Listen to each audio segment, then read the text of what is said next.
2017-18 অর্থ বছরের বাজেটে প্রস্তাবিত আমদানি ও সম্পূরক শুল্ক আর ভ্যাট বাড়ার কারণে রড, সিমেন্ট, পাথর সহ সব ধরনের নির্মাণ সামগ্রীর দাম বাড়বে বলে আশঙ্কা করছেন ব্যবসায়ীরা। তারা বলছেন, ভ্যাট বাড়ায় প্লট ও ফ্ল্যাটের দামও বাড়বে, তাই আবাসন খাতে আবার মন্দা নিয়ে আশঙ্কা করছেন তারা। বিস্তারিত জানাচ্ছেন জাহিদুল ইসলাম। গেল কবছর ধরে ব্যাংক ঋণের সুদের হার কমা ও রাজনৈতিক স্থিতিশীলতা সহ নানা কারণে কিছুটা ঘুরে দাঁড়িয়েছিল আবাসন খাত। বাড়ছে প্লট ও ফ্ল্যাটের বিক্রি।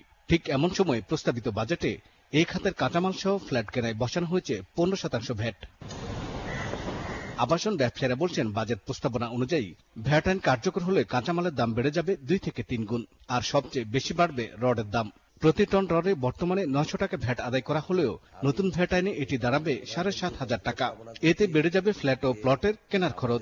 এই 15% সাপ্লাই ভ্যাট, এই বিষয়টা আমাদের 5 বছরের জন্য আমাদের ভ্যাট হলিডে দেওয়া হোক।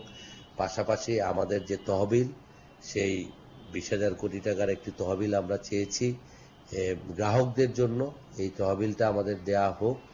পাশাপাশি আমাদের এই রেজিস্ট্রেশন ফি পৃথিবীর কোথাও 16%, 14 থেকে 16% এত টাকায় রেজিস্ট্রেশন ফি নেই।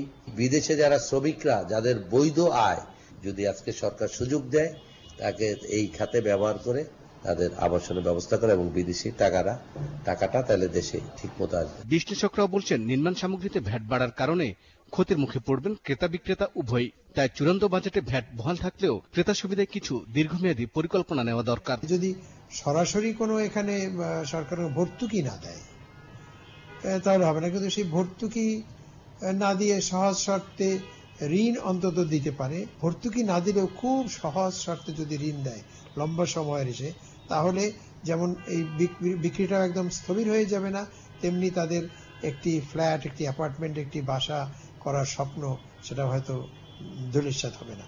এটি একটি পথ হতে পারে। 260টি খাত মিলিয়ে জাতীয় অর্থনীতিতে আবাসনের অবদান 15%, আর এ খাতে কর্মসংস্থান প্রায় 35 লাখ মানুষের। জাহিদুল ইসলাম, 71, ঢাকা। এদিকে ঈদ উপলক্ষে